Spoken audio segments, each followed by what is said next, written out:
Hello. How are Yeah, Kate. you? Hey. Okay. So we are all set now. I have to notify Duncan because he's in the wrong meeting. I can tell right Okay. now. So yeah, well, let's see your slides. Notify him and then let's see your slides. Excellent. Whether Right. you can Right. share the slides so that we can. Exactly. Is someone else coming in? I'm going to give you the host number too, so that you can sign in if you need to. The host number, you want to write this down? The host key? Yeah. It's You mean host number for what? in case you have to make a change that I can't manage. If you need to take over the viewing of the screen or let people in or anything like this, it's Oh, 280. you want a backup. Okay. Yeah, exactly. It's 280 Mm-hmm. 471. So it's 280 Okay. 471. Okay, Okay. so let me changing my background right now because I don't want to look crazy with my house behind me in this talk. I'm going to do this. Apply Okay. that one. Okay, great. There we go. Okay. Now let me share the slides. I'm sharing the slides. Let me Okay. find the Very good. slide. Share the slides.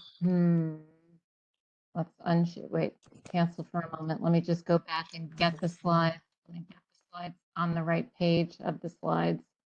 Let's see. I'm going to go to the right page of the slides. I was on the slides and then I moved off the slides.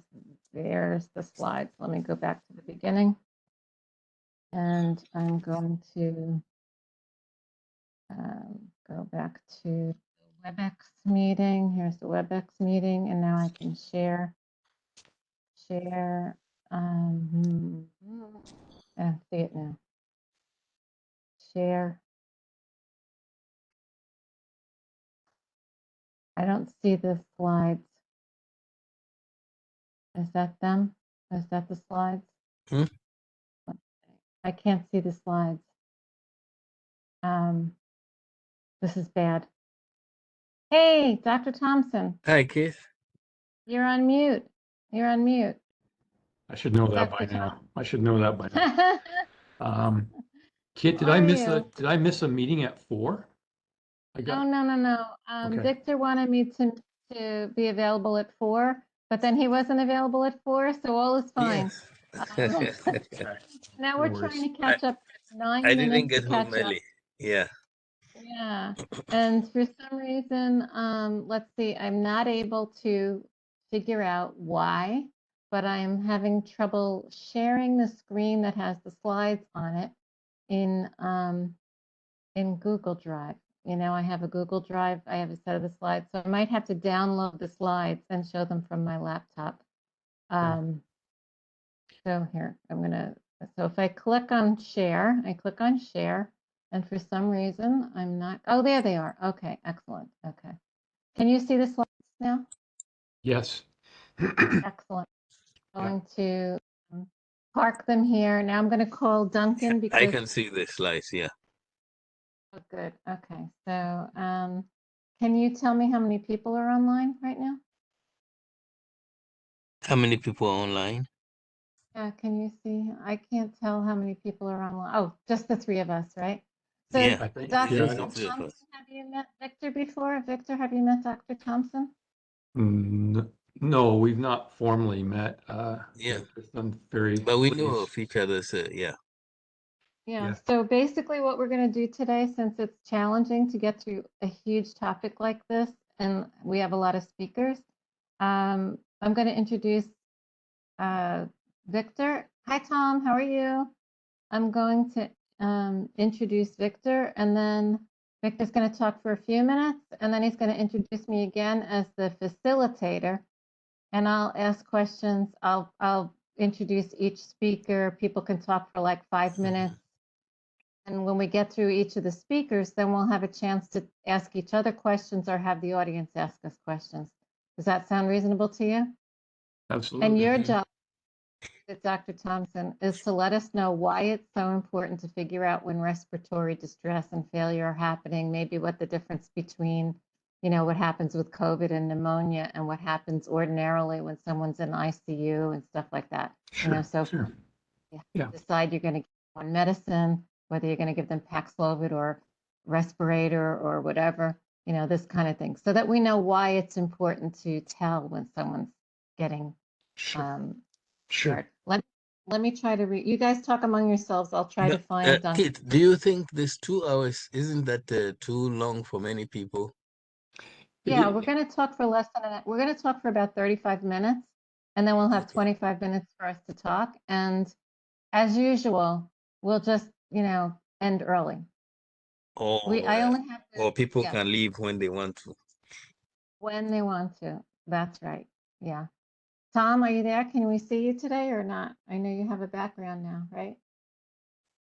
I'm try to get- working on getting my background set up, but yes. All right, I'm going to try to find out if I think Duncan went to our Zoom talk instead of to this talk. Duncan, hey, you're on the wrong talk. You have to look for the WebEx talk and join us on the WebEx talk instead of on Keon. the Zoom talk. Hello. Keon Hello, has joined hello, us. everybody.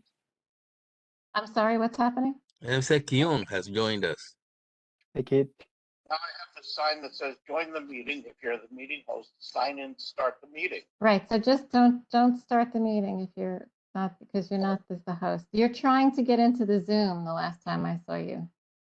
That was Zoom. No, Okay. I tried to get into WebEx. Anyhow, I'm sitting here staring at the screen. Just wait. Okay. I will just wait. No, you don't have to wait. You click on sign in. But You click on join now. It says join the meeting. Right? If you're the Mhm. meeting host, sign in to start the meeting. Right, so don't sign in to start the meeting, just click on join the meeting, Well, it says join as guest. right? Yeah. So you join as guest. Yeah, going as guest. That's what I did. Yeah. Yes, that's what it says. It says what? Hang on. Uh-huh. There might be gibberish in there in your input screen. You might have to put your name in and your email address. That's what I'm doing now. Oh, good. Okay. Let's see if it works. These are such challenging things. And to think we're trying to save penguins at the South Pole. If you can't find your account, enter a different email or join as guest. So I will try joining as guest. Good plan. I like that plan. Hey, So I don't recognize our other guest. Who is the other guest? Is that? I mean Dr. Ah. Keon Young. Hey, Kate. How are you? Excellent. How are you? All right. All right. I have a tiny little tile of everybody's face. It's so small that even if I the vision, such acuity of a 20-year-old, I still wouldn't know who I'm looking at. Okay. Thank you. Thank you. Yeah, it's been a while. Yeah. So Duncan, can you see us yet? Are you on? I see me. I see. Yeah, excellent. You're there. Yes. So I can turn off the excellent. Okay, Yeah. I'm turning them off now. Off the Okay, great, phone. great. All All right. right, so There. I can't tell how many people are on this call because I can only look at apparently one thing at a time, which is unpleasant. I think I saw Victor. Hey, Victor. Yes. Hello. Yes, I'm on. Hey, Dennis, how are you? We see someone else. Tom has the background on, but not his face. Tima is here. Nice to see everybody here to come out for this important event. Hi everyone. Hi. So I think is anyone else, was it challenging to get on this WebEx call other than Duncan? Did anyone else have difficulty? Only that it didn't recognize the email at first, and then it wanted me to join as a guest, which I assume was fine. It didn't Yeah. recognize the email I put in, but I don't know if others were having that or not. Yeah, it's a minor annoyance. I wouldn't call it a difficulty. Okay. All right. Yeah, every one of these systems introduces a new and exciting strategy for signing on and challenging people. That's interesting. Oh, there you are, Tom. All right, I I have a think I feeling. have the background set up. Excellent, excellent. I think the recording is going, right? I think we're recording our episodes just in case people didn't notice. So this will be good for people who may not be able to attend today or who want to review the recording, which will be great. It's available. It will be made available. Good. I customized the background. See how Tom's has the logo on it? I took the logo off so I can use it, and people will have to guess. Is that the IEEE logo, background? Good, right? Yeah. I know that our friends from one from California and one from Boston are planning to join us. This is the crowd. I think we should see 2 more people before long. I am hoping. I've spoken with both of them, so hopefully they will find their way into this meeting. No sympathy for those Californians. Nice warm weather while we suffer over here in the East Actually, Coast. they have nice wet weather. Yeah, it's wet, mud, slugs It's, in there in it's California. either extreme drought or extreme rain. They've got those two choices. It's like I don't know if anyone's back. It's like the army with clothing sizes. They've got too big and too small. Is anyone looking forward to the memories from the days when earthquakes or other disasters happened either? I doubt it, there's nothing good going on in the weather these days. Hi, Russell.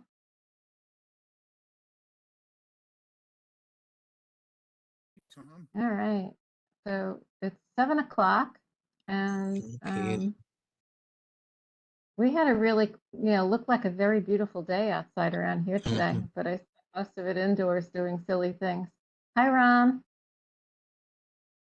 Welcome. Well, good evening, good evening, good evening.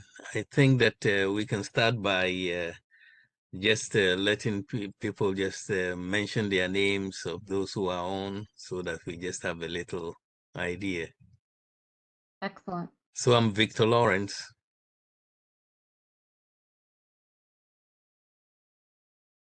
Next person to say the name. I'm Duncan Lee. Okay, Duncan. I am Kyung Yang from New Jersey. Hello. I'm Kit August from New Jersey. And I'm Tom Willis, also from New Jersey, and I work with Kit on various IEEE site projects. I'm Mahmoud Danishmand from New Jersey. Hi, Victor, and thank you, and hi, everybody. Dennis Mansell. I'm in New Jersey also. I'm I'm Tima. supposed to I'm say from where New I was Jersey. from?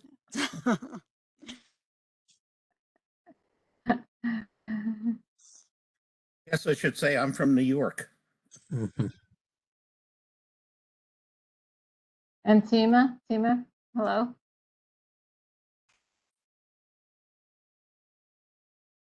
And then we have Hello, Bob. and I'm Tima. I'm from New Jersey, and I volunteer with the IEEE as well. And we have Bob Jobson here. Hello, Bob. Nice to see you. And I think we have at least one more of our speakers who signed on. Nikolai, can you say hello to the group? Hello, my name is Nikolai. I'm from the California Bay Area. I've also volunteered with IEEE. Happy to join. Hello. Yeah, we were just discussing whether the weather was better out there or here. We can't tell. Are you in an area where there's flooding and horrible things going on? Luckily, no terrible things around going on. seems to be pretty. I mean, it's been raining, and I had one of my friends' family house flood, but that's not my house. So for me, the weather's fantastic. Oh boy, I don't know how to share. Does Okay. anyone know how to share the direct session link to join? Do we know what that looks like? Let me try to share that with one of our other speakers. I'm going to send him the email, and I'll be right back with you in a second.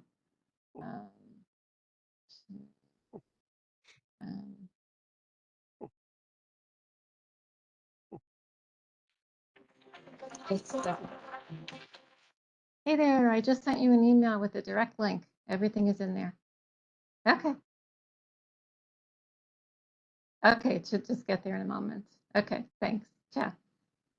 Okay, so good evening to all of you, and welcome to this meeting. Of course, today is a very important day. This is the Martin Luther King's birthday, and is it today or yesterday? Anyway, I'm not sure. But anyway, and so we thought that Kate actually was the driving force behind this. She thought that maybe we should look at standards and look especially with artificial intelligence. In AI, there is so much bias that is within AI that we need to see how we can remove the bias, or how we can make the algorithms much more efficient without any of the biases that are in the algorithm. And Kate thought that maybe we could look at the standards for this type of thing. And so welcome, and we have a lot to discuss. Thank you, Dr. Lawrence. I just wanted to let everybody know that the format we're taking tonight is going to be more like a roundtable. So don't worry, if you want to ask a question, you can raise your hand anytime. We'll each take about 5 minutes to speak and present our interests in this particular topic. And so we should run pretty quickly through each of the speakers, and then we'll have time to open the floor for a broader conversation, which we are obviously recording. Thanks very much. Very And good. of course, I'd just like to let everybody, remind everybody who our host is, Dr. Lawrence. Dr. Lawrence, would you take a few moments to explain a little bit about your background, because my overlapping screens are preventing me from reading my slides. I apologize. Okay, thank you. So I've been in this telecommunications industry for over 40 years.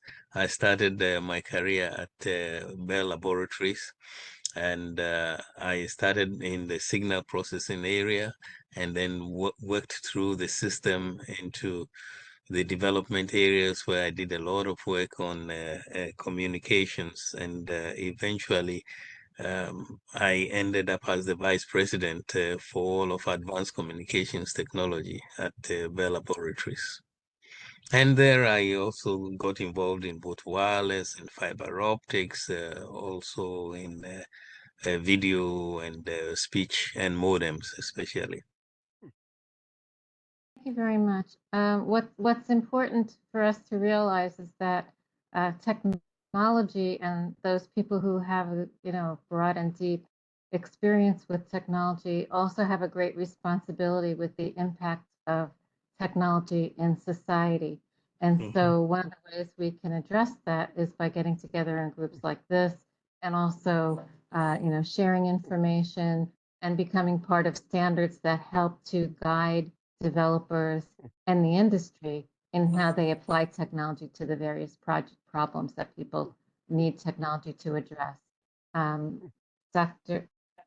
Lawrence, can you continue to just say a few more? Yeah, so that I left Bell Laboratories in 2006, and then joined Stevens Institute of Technology, where I am a professor there, and in the Department of Electrical and Computer Engineering. Okay. On this important day, we want to remember that all forms of inequity are things that we should be concerned about. And the inequality and injustice in healthcare is, of course, the most shocking and inhumane. Also, we wanted to let you know that in Robert Wood Johnson and in the Kaiser Family Foundation, there are many blogs and other features to help us, to remind us of the legacy of Dr. Martin Luther King. And we have a lot of links we can share with you, so you can find some very interesting topics here in case you haven't had time to catch up recently. It's a really great opportunity for us to do that. Dr. Lawrence, can you take a moment to say a few things about the pulse ox itself?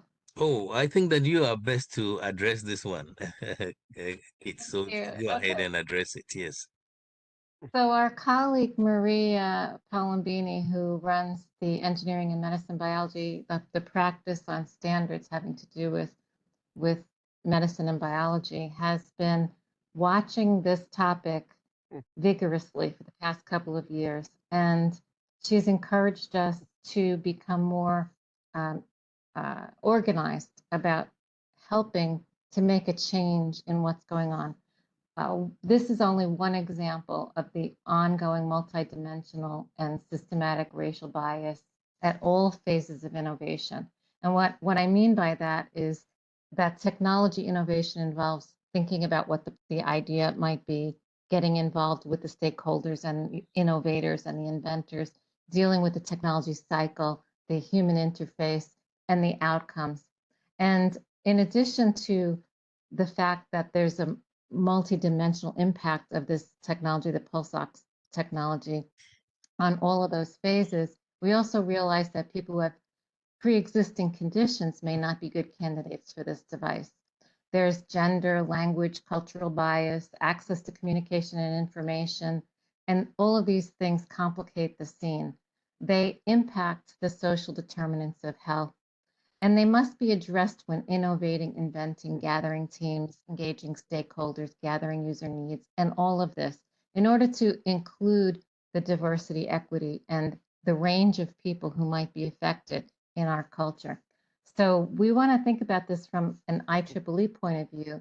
How can we make a change, be the leaders in this area, the thought leaders in this area? Can we help with making sure that the innovators are a diverse team, that the public, the researchers, that the people who they research with, the people that are parts of the subjects, human subjects, the publications, the algorithms, the devices, and even aftermarket, can we update the data and the training and follow up to make sure that healthcare is providing good health for everyone and well-being in this environment. I just wanted to point out to you So, what Kit, the article when we really talk about diversity, we should also not forget the handicaps, Absolutely, absolutely. I which have is a very slide here. important. Yeah, so when we talk about diversity, equity, accessibility, inclusion, and justice, we have representatives from all these topics who are going to speak today. We think about race, age, gender, religion, language, identity, the health conditions, various types of impairments like vision and hearing and mobility, cognitive, learning disabilities, autism, or maybe learning differences. The way people learn might be different. People have some dementia at different phases of their life. They may have speech issues. They may be dealing with mental health issues, or they may just need a universal design applied to the solution. I wanted to ask Sampath if he could take a few minutes and speak about this topic if he has a moment. Thank you, Kate, and greetings everyone, and greetings to Dr. Victor as well. I'm Sampath Veeraraghavan, the current global president of IEEE ETA Kapanu, which is the honor society, topmost honor society for IEEE. So quite excited to be here. It's a very, very important day. I think it's also truly delighted why this topic is very, very important. I mean, we are all recovering from pandemic. That's one aspect of it, but what is more important right now is diversity, equity, across the board. Why, specifically for an organization like IEEE, right? I mean, we get technologists from all walks of life. You name any stream, we have it. So this is a foundational effort which is needed across the board, whether you as a technologist, you are driving innovation, or you as a technologist, you are contributing to the larger ecosystem through volunteering. So I have many hats here from IEEE Standards, the global president of HKN, and also an active innovator on the social innovation space. So I think what makes this very important here is that as a technologist we all make direct impact on on the humanity at large through our innovations, through research or coming out with innovative products. But what is very key here is we have to make it very foundational that the the diversity inclusion is becomes the principles becomes foundational in the designs what we make. What is the implication of our technology? Is our technology actually accounting for the direct stakeholders we know? Can it also cover it identify and cover the benefits what we can offer to the unidentified voices? For example, many times, innovators are very particular about a targeted user. They don't, they think it's always technology plays a greater role. But then we have to go one layer above the creamy layer to understand, like, how the various, stakeholders, involved in the ecosystem are going to be benefited. So, Right. for Thank instance, you. So, Sampath, can you take a moment and talk about just for a second how this fits into the bigger picture of like the Sustainable Development Goals, for example? absolutely, right? I mean, Dr. Victor was talking, was providing an introduction. He touched upon AI. So I mean, I wanted to call out here, right? I mean, today we have we are actually living in the age of artificial intelligence, right? We have migrated from the age of mass productization to mass personalization, right? Whether you watch a movie in Netflix or you hear a song in YouTube, we get a lot of recommendation. This includes, routing through your Google Maps too, right? So given that, right, what is very important here is how the systems have a while it provides a very tremendous impact on the living conditions of people, it also, have a very important, a risk in terms of potentially, there are missed opportunities where it doesn't provide a holistic coverage on, all the people involved. For instance, if you create an AI model and say, for example, you train the model only on a data set which covers only male candidate, it is going to be very biased towards when you bring in a female candidate, right? Similarly, when you create an AI model which only focus on a particular country or certain cultural aspect of it, and then say you are going to bring in a totally different population or targeted audience, there's going to be a lot of bias towards it. That's why, when we talk about emerging technology and everything, there's a strong correlation when it comes to, the emerging technologies like AI versus the sustainable development, which is basically the larger universal goal. For example, here, as you can see here, each of this goal represents the broader, 17 major universal challenges faced at a global scale. As a technologist, by providing innovative solutions, we can have a tremendous, impact in terms of our blast radius. But what is most important here is that this 17 goals have a direct correlation to, the diversity, inclusion, and, accessibility. For example, no poverty, right? Zero hunger. I mean, all these things calls out that there is definitely a population which is in a good state, and then there are marginalized population which doesn't have access. So when we innovate solutions, it's quite important that we always work backwards to make sure that does our technology provides a holistic participation to all the participants. Also, is there any negative impact of the technology to a certain part of the population? I think that becomes the guiding principle in devising the Exactly. I solution. mean, Sampath, you bring up a very good point, because our traditional knowledge or awareness of something called the digital divide is basically maybe we don't have access to the internet or a mobile phone, when in reality, if that algorithm isn't the right one for us, that's just the same thing. It's a digital divide.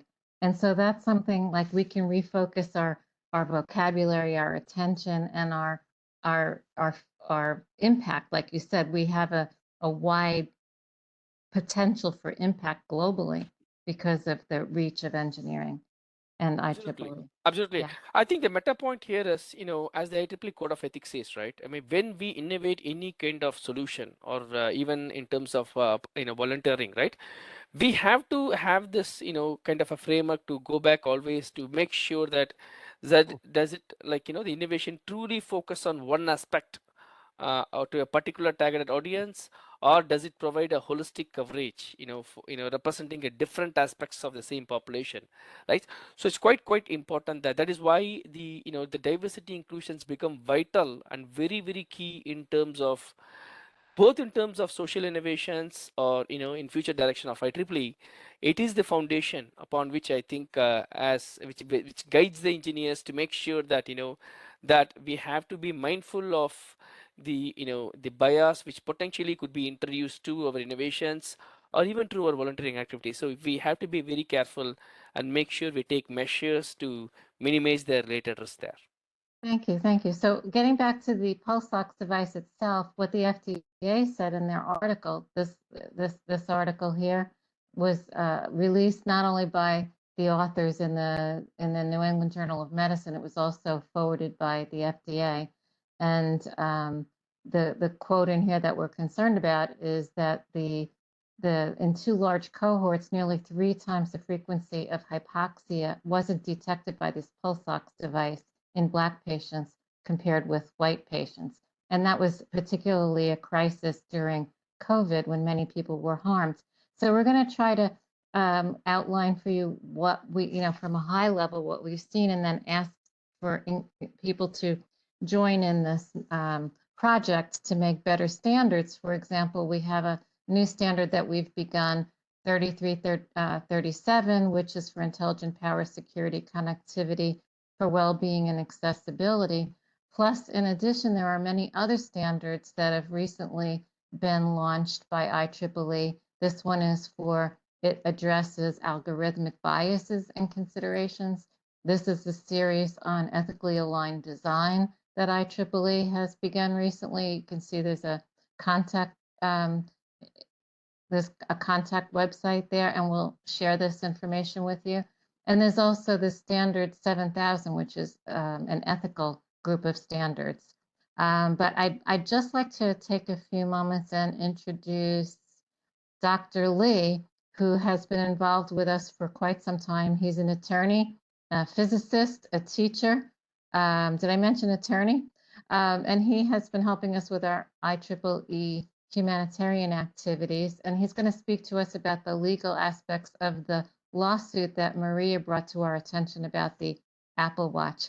Dr. Lee, can you help us? Sure. I think the Morales case is a loser for Morales, actually. In reading the material, I went to the Apple Watch website, and they have a number of disclaimers. The problem is that they're buried. If you go to the Apple Watch page, it'll talk to you about, if you scroll down about a third of the way on the Apple Watch, it'll give you a little link to more information about pulse oxygen measurement. And it has several disclaimers there, including one that says that it is designed for general fitness and wellness purposes. Of course, it doesn't define what that means, and not for medical diagnosis. And then that leads in turn to another link to a white paper, which shows an experiment done in which the claim is made that a variety of skin tones were measured, and the Apple Watch theoretically has an automatic adjustment for darker skins, so that it increases the intensity of the light beam when a skin is found to be darker. Now, how Apple does that, I have no idea. I'm not an engineer, but that's the claim. The problem with the Morales lawsuit are follows. He's claiming that it discriminates against dark skin. The problem is he filed the complaint on December 24th, Christmas Eve. The Apple Watch company has not yet answered that complaint, because typically you have 30 days to answer. That time has not run yet. So, but if I were Apple, what I'd be saying, look, it's in the literature.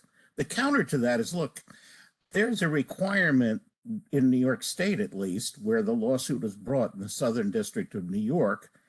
As to whether New York State law applies is another question. All right, but the requirement is that contracts be in plain language. And when you bury something deeply, the question arises, is that in plain language? Furthermore, when the language that talks about the testing that was done is fairly scientific. Are you able to hear me? We can hear Yeah. you. You cannot hear me? We can hear you, Dr. Ray. Oh, okay, thank you. So I think Morales is going to lose. In New York State, our statute that deals with plain language only has two consequences for people who violate it. One is that you can collect actual damages plus $50. The other is the Attorney General of the state can go after the company. But Morales, in his complaint, does not state that he's been injured in any way. So there are no damages to be had. So I think it's just a bad lawsuit, but there may be others that follow along the same lines. And as I've suggested, I'm sorry. Dr. Can you help us to understand the constitutional issues about being in a protected class? Well, the constitutional issues are probably nil. There is a way around it. The Constitution protects against government action. So the government cannot pass any laws that are racially biased laws, basically. However, private action has always been troublesome.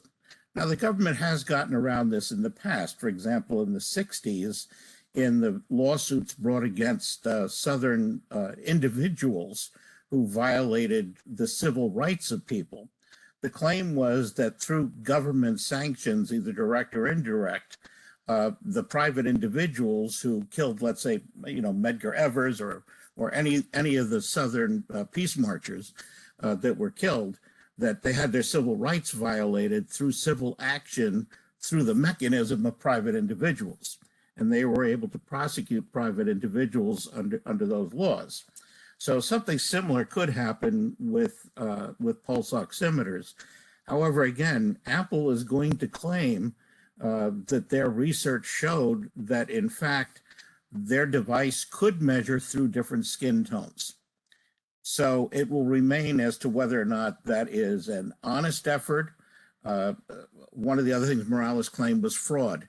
Well, in fraud, you've got to state what your damage was. And again, he states no damage. So this is a particular problem for that case.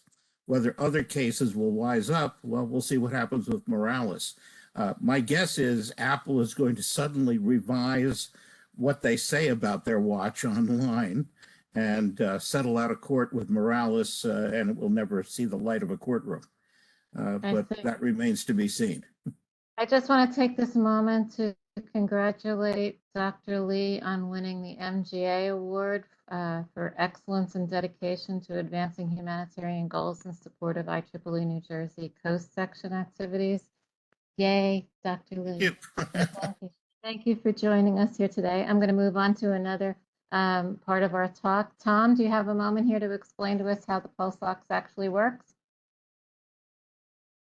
Yeah, sure. Kit asked me to say a few words about the actual engineering between the pulse oximeter. Up front, I should probably point out that I do not work for any companies that make these devices. And so, I do not have the most detailed, in-depth information about how all these things work. So I'm just going to basically go over the basic principles of them for this talk. I don't know if anybody has ever done this, but as a kid, taken their finger and put it over a bright flashlight and noticed that you can actually see some light coming through your finger. And it's that sort of phenomenon that ultimately the pulse oximeter is using to make its estimate of how oxygenated people's blood is, as well as what their pulse rate is. So it's based on some basic physical properties, which Kit's got shown there, the chart, which basically that deoxygenated blood tends to absorb red light better than oxygenated blood, whereas the reverse is true at a longer wavelength at infrared light, where oxygenated blood actually absorbs light more than deoxygenated blood. So a typical pulse oximeter will have a couple of transmitters in them, typically LEDs, a visible light, red light LED, as well as a longer wavelength infrared LED. And then on the other side of the person's finger, when it's in the device, will be, some sort of photo transistors or other detectors there looking at how much signal or light actually passes through the, the tip of that person's finger. And the first thing the pulse oximeter has to do is determine your pulse rate, which it does because as your heart is pumping blood and the blood is surging through your finger, the amount of light that goes through your finger actually changes with time in sync with your heartbeat. And so it's going to, over time, look at the signals it's getting at the detector and try to determine the pulse rate of the person. And from that, there's a readout typically that shows you, how many beats per second your heart is beating once it does that. Once it's established your pulse rate and it knows how, the cycle at which your heart is operating, it's going to look at the received signal levels at both the visible and infrared detector over time and be comparing those two signals at different phases of your heartbeat to ultimately come up with an estimate of how oxygenated your blood is. So there's a bunch of signals that are being captured. There's a bunch of signal processing that's going on. First to establish, a pulse rate, and the second to look at making an estimate of how oxygenated your blood is. Obviously, there's an awful lot of signal processing that has to happen here. I mean, this is a very challenging kind of exercise for a device. However, when it's working properly, it is an extremely useful device because first, it's non-invasive, and second, it gives a real-time indication of what's going on with the person's heart rate as well as the oxygenation level in their blood, as opposed to the alternative, which is sort of, I have to draw blood from the patient and then send it down to a lab, and then I don't get the results back for maybe several hours or maybe even a couple of days before I know the results. So it is a very useful device when it's working properly. However, there has been problems with the algorithms that are used in those, that signal processing on those signals, such that they've actually, they have not worked as well for people of color than others. So this is a known issue. I mean, people have written papers on it.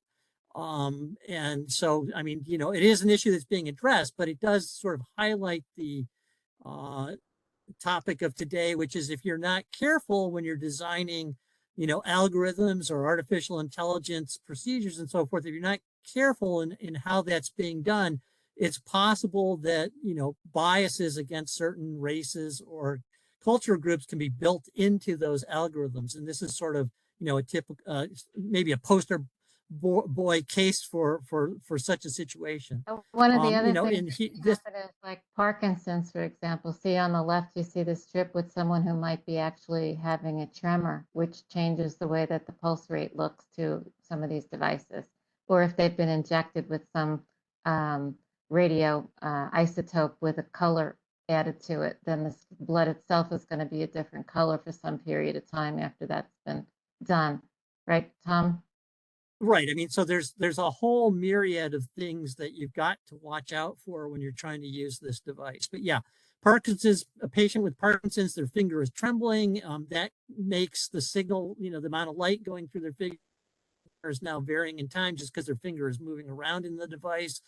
And that could easily, well, not easily, but it potentially could confuse the algorithms that are trying to establish the pulse rate. And if the algorithm gets the pulse rate correct, the rest of the analysis is not going to come out properly. So yeah, so there's lots of issues you've got to be careful about when using these devices.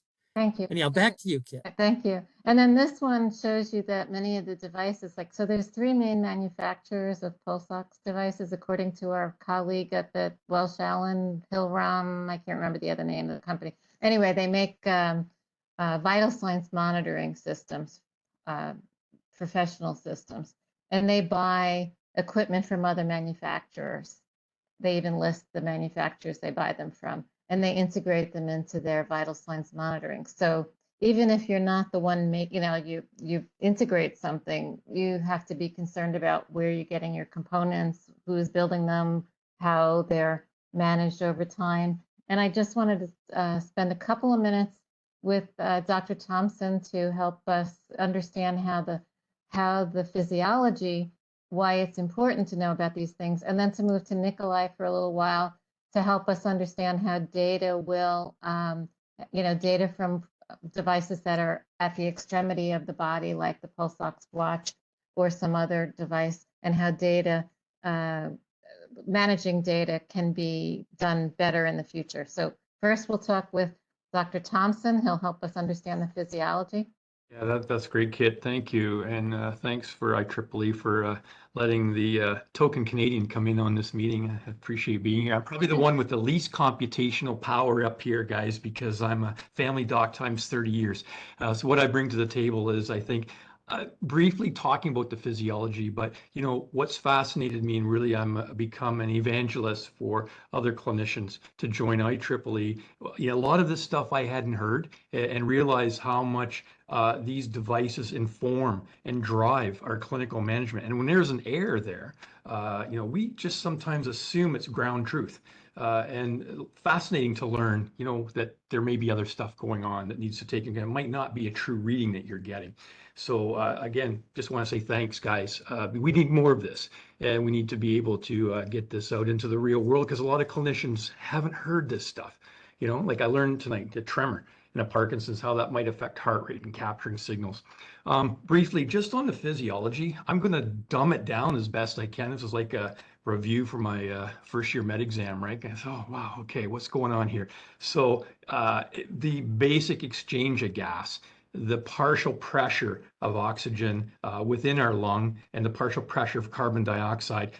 Many of you probably can calculate this stuff in your head, right? In those partial pressure equations. This is diffusion, where oxygen is higher concentration in the alveoli, higher pressure, diffusing in to be picked up by our red blood cells to carry that oxygen to our peripheral tissues. So air, oxygen in, a waste product is carbon dioxide, and you can see that there's a quotient, they refer to this R value, which was really CO2 produced based on what we eat in our diet. And there's a lot of other things. I won't go into the weeds here just to make it too complicated, but the amount that we produce as a ratio expressed of how much oxygen we consume. So obviously the fitter we are, the faster our heart rate and circulatory system, and more efficient our circulatory systems can work, the easier we can exchange gas.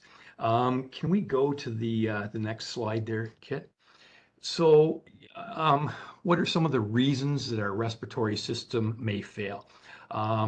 There's 4 major ones. And again, I'm focused on respiratory, and I'll talk about the circulatory system, because it's almost unto itself your own beast. And I really love slide number 30, by the way, Tom. I want a copy of that, right? That shows the causes for false depression and false elevation. Again, that's something I think as clinicians, that's a great thing for us to be aware of, right? What can make it err in our values. But hypoventilation driving the respiratory system, and what might be the things that cause inability for us to exchange gas, expansion of our lungs, the neural system supplying that, maybe there was some sort of impairment. Ventilation perfusion mismatch, I'll go through these in a little bit more detail in each slide. Shunting, which again is where you have that deoxygenated blood getting through a hole somewhere in the circulatory pathway and diluting down blood that is already oxygenated. And a diffusion abnormality. And in that I included, if you think of the red blood cells coming through our lungs to capture oxygen, maybe there's some sort of impairment, sickling, carbon monoxide, right? It could be a host of other diseases that might impair the red cell's ability to capture that oxygen and carry it. Can we go to the next slide? Thompson, can you explain sickling a little bit? I'm probably the person least qualified to do that, but sickling is that distortion of the hemoglobin. And when there's a low oxygen level, right, we can see people go into a crisis, which those red cells will deform. And, there was thought to be a protective effect against certain types of parasitic diseases, and perhaps it was protective against things like malaria. So maybe a reason for that, but it's evolved into this disease state, right, where there's an impairment, and certainly low oxygen or hypoxia might precipitate that crisis. Ventilation respiratory drive. our central nervous system supplying the electrical stimulation to our lungs and our diaphragm to move. There may be some restriction in our ability to expand our lungs, and maybe it's related to our weight. Maybe there's scarring, some sort of disease of the soft tissues around our airway and our lungs not being, and our chest wall not being able to expand. Or maybe there's some sort of obstruction, as we see people when they lay down at night. You've heard about obstructive apnea and the weight of our bodies pushing and not allowing our lungs to expand properly. So that's what we would fit into that hypoventilation category, not moving air. Next slide.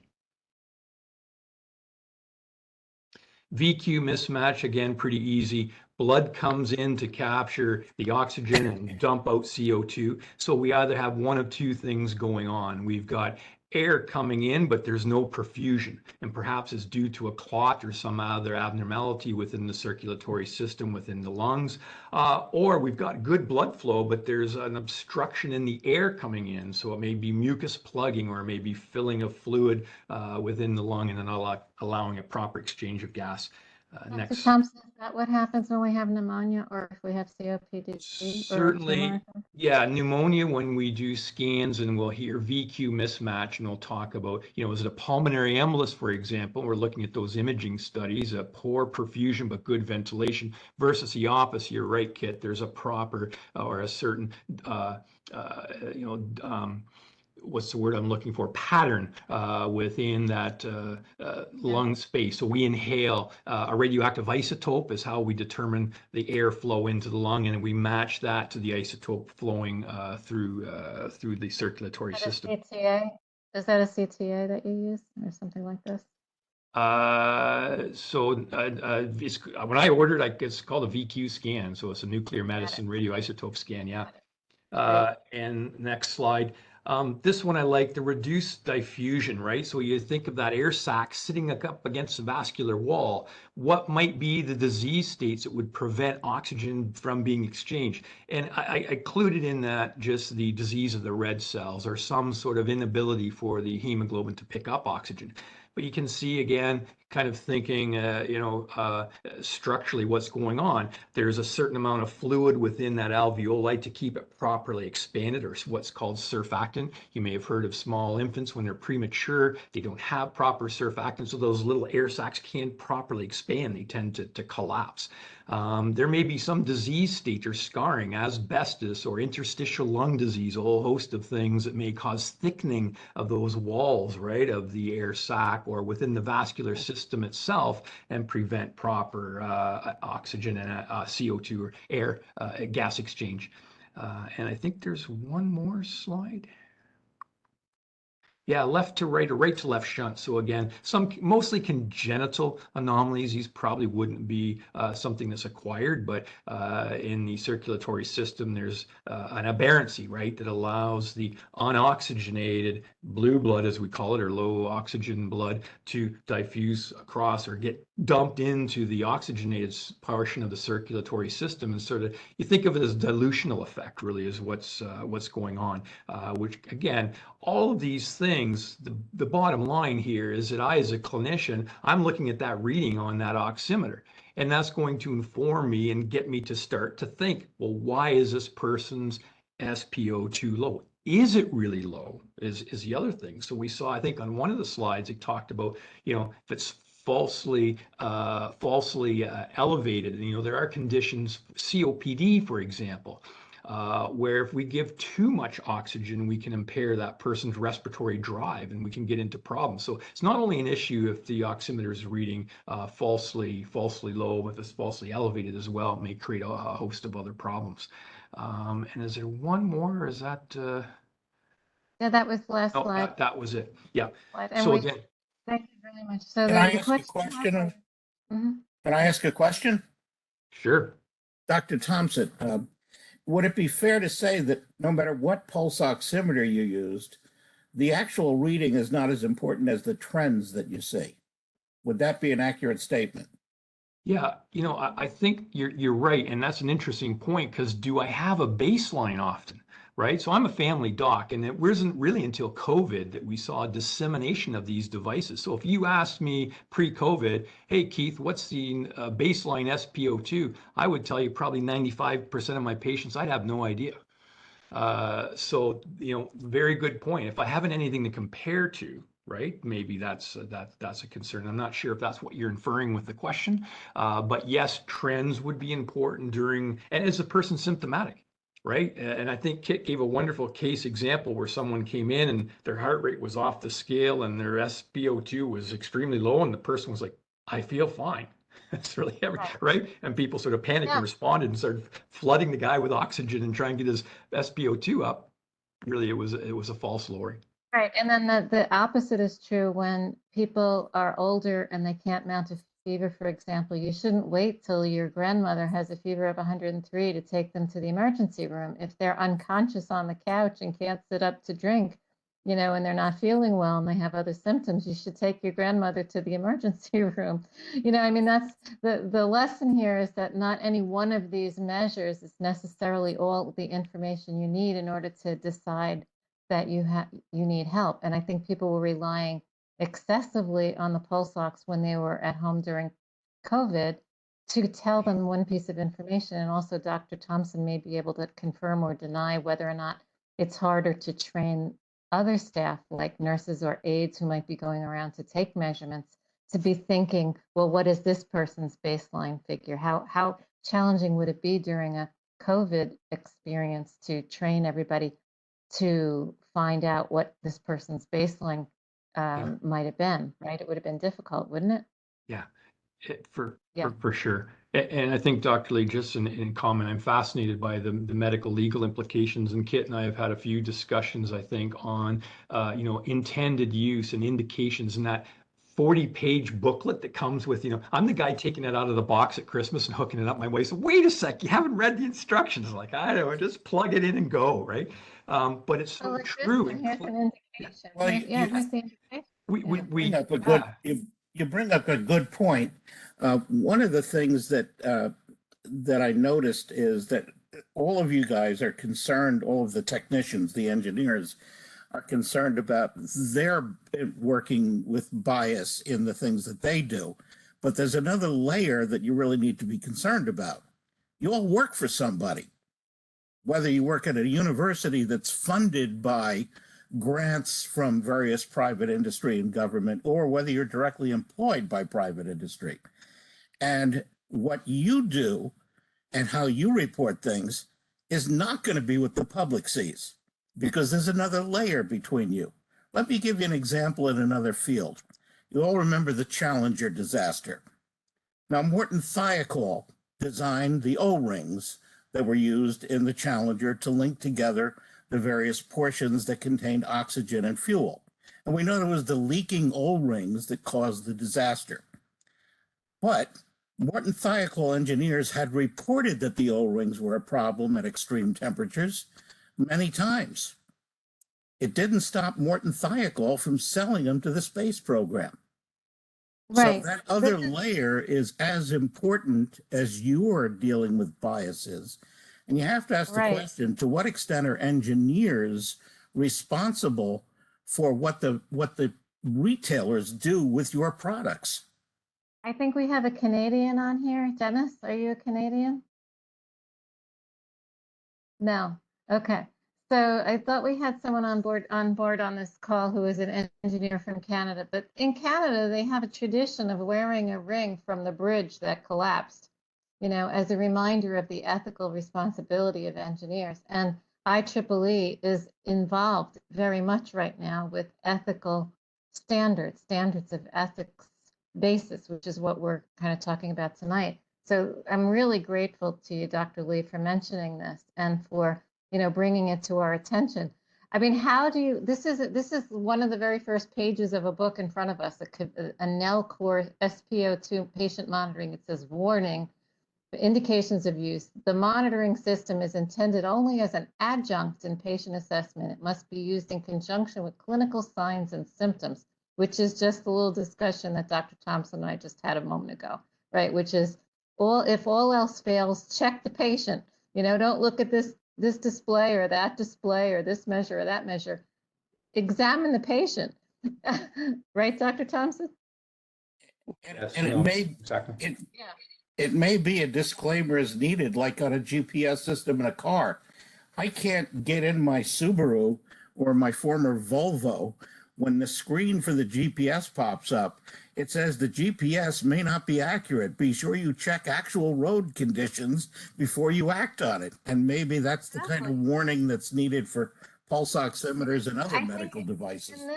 In this document, which is far too long for anyone to want to read, every chapter, I think, has a list of warnings, including on the right-hand side of this page, you'll see poor peripheral perfusion, excessive patient activity, venous pulsations, dark skin pigment, intravascular dyes, externally applied coloring agents like nail polish, and defibrillator. I mean, like in virtually every chapter of this book, it tells you about dark skin at least once, you know, and it's surprising to me that people are unaware for many reasons. I wanted to give, because it's about almost 10 minutes to 8, and I know we didn't want to go on forever. I wanted to give Nikolai a chance to talk about some of his experience. Well, hello. Happy to be on the call. My name is Nick. Just a really quick background on myself. So I'm not coming from a medical like MD background, medical engineering background. My background is computer engineering. I actually was an engineer at Apple for some time, a little over 4 years, and I worked with R&D. But a lot of what my team did also was in partnership with the health teams. So we did a lot of large-scale builds for that. And there's a lot that obviously, you know, between NDAs and everything I can't talk about, but it's that was kind of like my general start and introduction with this. I have a lot of friends who are also in medical, a lot of friends who are in user studies, and it's very interesting hearing kind of the other end of it, right? From like your perspective in terms of like people who are using these devices for diagnostics, people who are using these devices, you know, as just consumers. So I guess going to the data part of it, right? So when I was working, a lot of my work entailed was designing calibration fixtures and bringing these prototypes from here is like a little proof of concept to large scale build internally for these user studies and for data collection. And through that experience, from I guess like from private industry, there's a lot of questions that I had like about data and about how it's used, about how we're using it to train algorithms. And I did my own undergraduate thesis also on temperature sensors on extremities. And through that, there's so many factors that contribute from it, like from sex, age, stress levels, caloric intake at any given point in time, if you've eaten or just ate or did not eat, medications and substances. If you're on ecstasy or smoked a cigarette, your core temperature can rise. Activity level, the time of day that it is, environmental temperature, et cetera. So there's so many different factors that can contribute with a lot of these devices, and that's going to be true for consumer devices, right? When you're outside versus devices that are going to be used in a more like regular clinical setting. And so sometimes in terms of testing, this is another consideration because even, you know, reading through a lot of like papers and stuff that people read on sensors, you know, there's study conditions and then there's real world conditions, and both of those need to be taken into consideration because if this devices can be used, you know, at the bedside in a very regular, specific setting, specific temperature, like no activity level, it's gonna change testing considerations if it's something that needs to be accurate outdoors. And beyond just skin tone, things like tattoos, right, can also very much have like a huge impact. And from there, it's like, so we're starting to think like, okay, well, where is the data coming from? When it's in a R&D stance, we're doing these studies, we have very specific participants selected, but even with there, I was speaking with one of my friends. I'm not at liberty to really talk about which company he partnered with. He's also under a lot of NDAs, et cetera. But so there's like questions about like user reported factors, like if you're familiar with like Fitzpatrick scale versus mixometer scores, right? There is a correlation, and there have been studies that were actually done on this that show that there is a correlation between user like self-reported data versus like data monitored from readings. But at the same time, this is something that can also skew your results because, for example, like with like Apple Health data, right? A lot of it is going to be self-reported when you're putting in your sex, your age, other like weight, etc. And this is all data that like you have to take that self-reporting into consideration as well. And so from there, some like, of the reporting is not applicable, right? Some of the questions like the Fitzpatrick scale, for example, people feel it doesn't apply to them, so they just don't answer it. And then somebody decides they're non-responsive or they're not a good patient or they're judged a different way because of the fact they didn't answer the question, you know? So that's also influential because that's, like you said, that's patient provided information, right? yes, I mean, from patient provided, like in field, there, like, I would have probably no real expertise in countering, but from like a study perspective, like that would be more so the like the point of view that I'm looking at it from. But yes, I mean, there's a lot of bias, like in terms of like medical field. I think even like this is a silly one, but for me, right, like with my weight, I mean, I'm relatively fit, but my weight is also high. And I've had before when I've gone in, this is like something that's like a first and primary concern. And I feel like it's sometimes tends to skew a little bit of the conversational direction with like my doctor. But yes, like obviously, you know, self-reported versus like actual measured metrics. Like if a patient's not saying something, how would you guys know? If a study participant isn't saying something, it can also, you know, bias it. But there's also been issues that my friend noted with study participants not following study protocol. So for one study that they did, they needed patients to, like study participants to not shower, for example. And then everyone had the question of like, well, can I shower now? Can I shower now? Can I shower immediately? So it's like you can screen people and you can get all of their information, but if they're not following study protocol, you know, it decreases the rigor and it starts, you know, you start introducing error and you start introducing this kind of like study participant bias into these data sets. And so then these data sets needed to be cleaned up, and the data you gather, there has to be some kind of data cleaning, right? Taking out these errors. But you also start running into the issue where, like, how can you tell if something is an error versus someone is just an outlier? And then we have to make sure that we're testing for these outliers and that these outliers are also taken into consideration. But is it an outlier because it's a true outlier, or is it an outlier because, you know, someone misreported something? And so all these considerations kind of go in because like from an engineer who like design calibration standpoint, the data itself doesn't lie. When you're getting a measurement, that measurement is accurate to whatever you're measuring. Whether the question is whether designed, or to what you've designed the measure to do, perhaps, you know. Exactly, it's accurate to what you designed it to measure. So like you know, you have a temperature sensor You have a and question? Dennis? I do, and it's appropriate to this.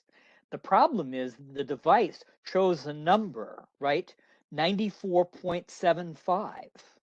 If it showed 94.75 plus or minus 8, you would have a clue that, you know, hey, maybe I don't trust those decimal points. Well, the other thing is they have this thing called, you know, like they have Celsius and Fahrenheit, right? And if you're doing a study in Europe and you're doing a study in the United States and you have a gauge that's so like orders of magnitude different when you're measuring temperature, you know, how do you know what the outcome really is of your study, right? And things, you know, the user bias, the person looks at the pulse, the blood pressure cuff. I wanted to put this screen up here, this project we worked on recently for the IEEE Special Interest Group for Humanitarian Technologies. We got people to volunteer to make a video, short video on how to make a blood pressure correctly in different languages because, you know, just during this pandemic, you can see how many people couldn't get good health care because they don't speak the same language as the doctor, or they don't understand how to use a simple device that they might have to use themselves in order to get telehealth or whatever. And you can see just picking any one of these threads, whether it's, you know, the precision of your instrument, like you were talking about 98.75, and what's the error? Is it plus or minus 8? Knowing, you know, that measure might be important for making a decision about whether or not the person has high blood pressure or low blood pressure, and whether or not they're going to prescribe a medication for that person that might be inappropriate because maybe they'll get dizzy and fall and break a hip. I mean, so each of these things really does, in the context, have an implication. So thank you, Dennis, for mentioning that. That's really, you know, the crux of it. If I can piggyback on Dennis, I recall every year having a talk with my students about calculators. And this talk was just because your calculator shows something to 4 places to the right of the decimal point doesn't mean it has any actual physical meaning. It could be, if you're dealing with data that only has 2 sig figs, to go out to 4 sig figs makes no sense whatsoever. And that's the problem here is with consumer materials. People see a lot of places to the right of decimal point. They're automatically going to figure that means it's a more accurate device. And to go back to the racial bias thing, what probably needs to happen with these devices is a statement that says, much like a warning in a GPS system, if you have dark skin or tattoos, these could affect the reading. And you should consult with your medical provider before making any decisions based on the reading. That might be an appropriate warning, particularly when it comes to the pulse oximeter and problems with racial bias. Right. And I think the problem, Dr. Lee, that I see with all of this is that's not the only problem with these devices, right? There are many, many problems. I'm sure there are lots. Yeah. One of which is the racial bias, which is killing people. That's literally killing people, That's a tragedy that it keeps me awake at night thinking, how can we fix this? And as engineers, I hope all of us come together to make better standards and share, social implications of technology globally. Like Sampath said, Sampath, do you have a couple of moments to kind of make a statement about how we might be able to help globally? Well, I think a great discussion across the board, right? I mean, the different aspects that was brought in today, right? I mean, the legal aspect, from a domain expert standpoint, Dr. Key touched upon various important call-outs there. So I think foundationally, I think, from the IEEE standpoint, I think today we are no longer an organization where we just kind of, provide a platform to support our technologies to just publish, right? I mean, today we are more an organization which provides a platform for our members, our technologists to come and act on, their ideas, basically transforming those ideas into actionable solutions. So I think that's where I think this various humanitarian engagements, what we offer today, is going to be very critical. One end, it showcases how technology can be used as a resounding catalyst to drive some of the changes. At the same time, it also, kind of like provide an avenue for us to drive primarily programs centered towards benefiting the local communities which are facing the sustainable development challenges, which provides a great avenue in terms of an innovator for you to deliver solutions which could address the needs of the local societies, but also provide an opportunities to bring peoples of various walks together actually. So that's why this programs is going to be very key from the the diversity inclusion standpoint, because one, you are working with the local community, and also as Dr. Lee was pointing out earlier, it's not only the solution you develop, but you also think from the angle of whom you are delivering for and whom you are working for. That's a very, very important dimension that needs to be accounted. So I think this programs is going to be, I think, the future of IEEE with this engagement. And Kate has been doing a great work in the New Jersey site group. So I think it will be fantastic if as a technologist, we kind of put our innovations to act, at the same time take measures to make sure that it kind of accounts for the various bias, and uh, proactively handle them, so that we can collectively can build an inclusive and prosperous future for the world actually. Thank you, Sampath. Victor, can you give us some inspiring thoughts?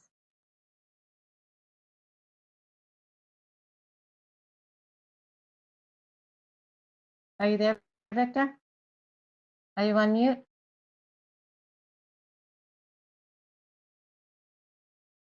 I think it's Yeah. So thanks so much indeed. In fact, this has been a very stimulating discussion that we've had. We have just scratched the surface. It appears as if there's a lot of work that needs to be done. And I hope that you will all join in and try to get this IEEE standards established to address these difficulties. Does So anybody we've else come, have any anybody else questions? has something to ask or add before we end?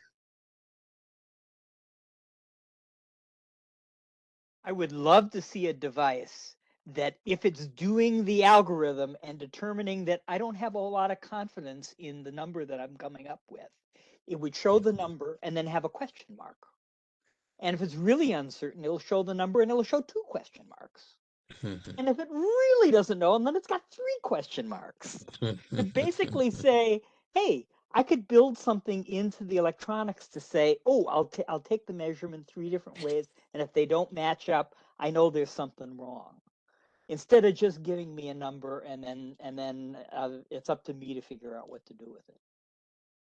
I love that, Dennis. That, yeah, I can tell you that the FDA, I think when you look at trying to get a device approved and all the confounding factors that come into play, and you're trying to sort out, Kit knows we sit on the 1708 working group for the cuffless blood pressure devices, and trying to, we've been wrestling with this standard for how many years, right? And trying to figure this out. And man, if you could just simplify, like, hey, I'm not certain, it's not going to give a reading unless the confidence level is high, right? It would be far easier and yeah, solves a lot of issues. Also, like one thing that I was mentioning when Dr. Thompson kindly invited me to sit in as the only technology person who's not a doctor in the WONCA group, the World Health Organization group for primary care doctors, right? And one of the examples that they were using, it's an interface. There's some kind of test results or whatever, and if the test results, like they're telling you what the interpretation of the test result might be, but they don't include all the things, and especially don't include the thing you already know about this patient, like the person is on anticoagulopathy, anticoagulation therapy. Maybe they're experiencing bleeding in their urine because the drug is too, maybe they need a lower concentration of medication. But they tell you all these other things you could possibly have wrong with you instead of going to the most logical thing. And so it's useful to know like how comprehensive the decision tree is also. There may be only a small part of the decision in this number you're reading with the question marks next to it, right? It might only be part of the decision, not the whole, in all of the information. Somebody has their hand raised. Nikolai.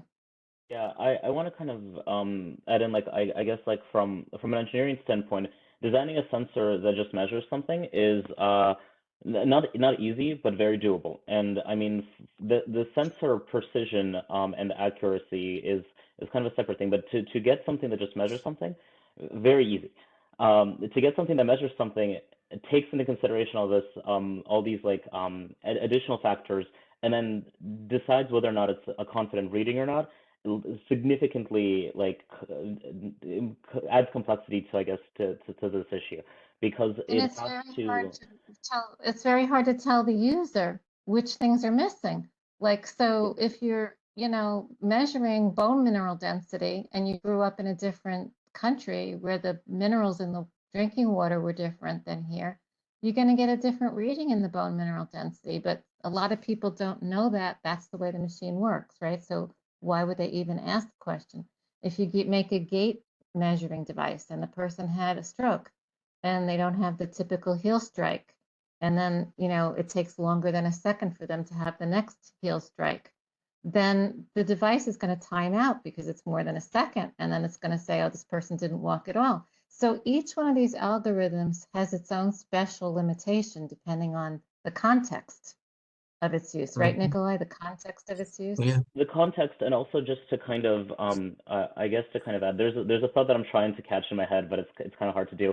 Is that we're kind of in this point right now in technology, like just from what I'm experiencing, is that we are starting now to get like where ML and AI is getting more and more footing into these fields and more footing into data, in terms of processing data cleaning. It is a huge, rapid growing field, but we're still in this point where I would not trust my devices to tell me and to look at me and say, hey, this is the measurement and this is how confident I feel about the measurement. I feel like it adds, when we're talking about that tolerancing, right? Like you have a measurement plus or minus something, and that tolerancing, well, the sensor value is a raw value. really this variation tends to be from what the person that it's measuring, because your hands and my hands are not the same temperature. And taking this into consideration is happening, and it is being done, and this data is being gathered, but it's not at a point yet where I would say it's trustworthy from technology to where like the technology can process it, take all this into consideration, and then give you an outcome. This is where training people, providers, engineers on these biases and all these limitations is very important, because like your Apple Watch might not be able to tell you. I mean, yes, again, like, you know, there are mixometers, I'm sure you can, you know, take, and like the device will tell you, okay, well, based on this and based on this measurement, this is how accurate I think this is. But this is where providers need to also be held kind of like liable for, you know, you have this device that's taking these measurements. What does this measurement mean? How do I apply it to each individual person? Because to get the technology there, to be able to get the technology to do that job is, I think, a leap in innovation away still. There needs to be a little bit more rigor, and I think the data sets that we're training. I mean, this is I feel like its own huge separate topic, right? But like the data sets also No. need to Write it be down for reliable. our standard. Write it down for our standard, what you just said. I also have another question that I want to ask you and the group here. Do you think it's possible to put in a patient's record which device was used to measure that measurement, you know, so that you can find out when that thing was serviced or calibrated? Like if you take an MRI, those calibrations are intermittent. Wouldn't it be good to know which machine was used and when it was calibrated, so that you can then look back if there is some, you know, 3 months, 5 months down the road, you find something, you can go back and look at this information, you know, more, not just the report from the MRI, but the report from the machine itself and how the data was generated.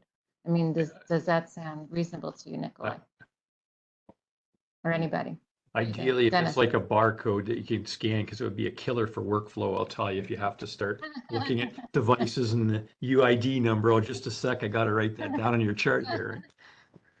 Well, maybe it should automatically go in when, you know, when the It should. radiologist pops up the thing and they type in their diagnosis, it's already going in from the, you know, that's our standard. That's a very good point. You know, the Wi-Fi brings all kinds of stuff into my EMR, right? I can get all sorts of devices that are synced to my EMR, but is it synced? Is that device UID or whatever in there? I don't know the answer to that. That's a very good question, Kit, actually. Yeah. Anyway, I was gonna the weigh answer. in. Sorry, The answer, my friend, is I was what? going to say the answer is those devices are linked, as was happened with a hospital recently. They were hacked by the Chinese government or Chinese hackers, and held up all of the devices in a particular hospital. So the hospital had to shut down operations for a day. I was going to suggest also that one of the things that engineers might do is indicate in their reports when developing new technology that the consumer ought to be educated as to the limitations of the technology, whether the consumer is a professional like a doctor, or whether the consumer is the home user who's using a device. And in particular, if there might be a racial bias or a bias based on a person's handicap or any other matter, that consumer education is an important component of what you're doing. Thank you. We've been trying to advocate for health and medical device literacy, and I think that's something we really. Okay, so somebody's writing. Is that you, Dr. Thompson? Did you write something? Yeah, just for perusal, don't. Yeah, Okay. read it later. Yeah. Okay. All right. Yeah. No, you're right. I mean, the literacy. How do you know that people have taken the in-service on that device? Isn't that what they call it, Dr. Thompson, an in-service on a new device? I believe you're correct on that, Kit. Yeah. I'm not entirely I mean, sure, but yeah. Yeah. So these things are important. So does any other person have a question or a suggestion? I guess kind of maybe a suggestion for like a direction to focus on in terms of standards, because like compromise is also something that's very, very important. I feel like because we're so used to like things like analog, we already have a lot of legal standards in terms of for security for things like mail or things like handwritten records, handwritten stuff. But as the world is kind of going to be digital, there's, I mean, so like even email, right? It's not considered as secure as regular mail, and the standards for that security are still, I feel like, in some ways being developed and talked about. And so, like you were saying, you know, if you want to start where like a measurement is taken with a device, maybe even broadening into at least like a type of device, because there's different types of devices, different types of sensors. That's possible, but then we have to start thinking about like how it could potentially compromise also, like, you know, if someone gets hacked, how much data is going to be released about that person.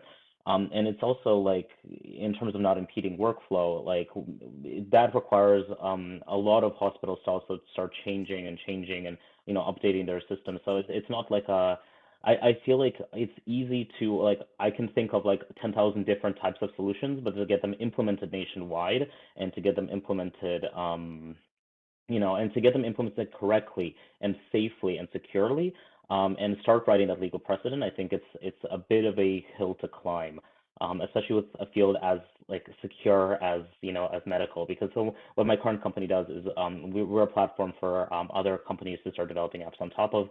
And like one of our things, like for example, and the reason I brought up email is like one of our app products is secure email for like medical providers. And the amount of standards to go through for stuff like that is so hard. And yeah, it's like, and then they blame engineers, but it's hard because, you know, like as an engineer, you can sit there and I can be like, okay, well, this is like what I know, this is a sensor. And I feel like sometimes management hears something entirely different. So, you know, it's, but yeah, I think that's like, going back to like, you know, that's the hill to climb, is setting these standards like into going into this digital era for also like medicine, for like legal, et cetera. It's, Yeah, and capturing the imagination of the engineers about how influential in social contexts that we can be, you know, by the way we communicate, by the way we do our job, by the way we understand the needs. Like Sampath was talking about before, right? Understanding the needs of people who haven't yet knocked on the door to ask for a particular product, because we can anticipate who might need this product and what the impact might be if they have it or if they don't have it. Oh, people are leaving. Okay. Thank you so much for joining us today. Yes, thank you to all of you. This has been a very interesting discussions indeed, and we hope that Kit, you can try and continue this type of discussions, because we've just scratched the surface. Yes, look forward to a meeting maybe in 1 month from now. We'll try to schedule another meeting on the A same month, topic, or but maybe every quarter or something. But perfect. we should Yeah. try to move this thing forward and work with the IEEE in the standardizations. In March, we have Women's History Month, so we may address the maternal, you know, mortality and infant Yes. mortality in Women's History Yeah, Month. the So maternal. Mhm. look into that topic. So that would be good. Awesome, right? Yes. Okay. Okay. Thank you to all of you. Have Thank a you all. wonderful evening. Thank you. Yeah. Thank you all. Have a great year. you. Thank you all. Bye. Thank you, everyone. Bye-bye. Appreciate it. Thank you so much for joining us. Take care. Bye. Bye now, everyone. Bye-bye. Bye. Bye. Thank you so much, Keith. Thank you so much. Did you have fun, Victor? Yes, I'm glad. I learned a lot. Thank you so much. Thank you so much. Thank you so You're much. welcome. Be well. Good night. Good night.